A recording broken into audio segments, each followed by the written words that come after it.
Don tarong na ulit salog ni. Gilwan khang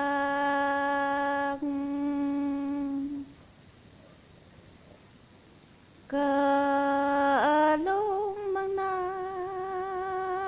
cả thâu cái ni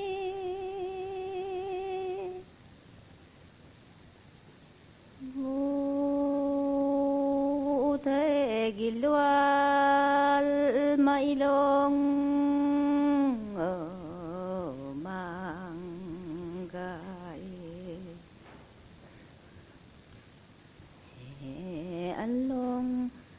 mang na la hu bang hu phang giao u kỳ loạn đại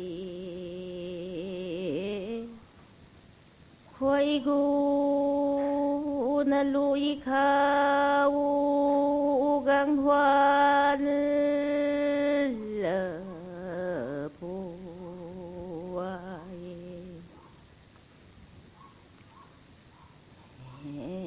long dai khoai gu na lui đi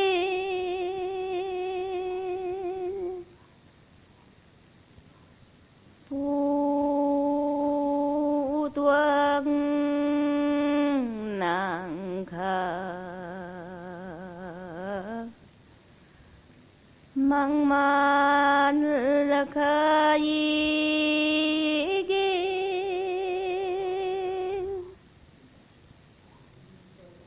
pu kham chu ka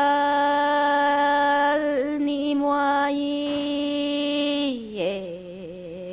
da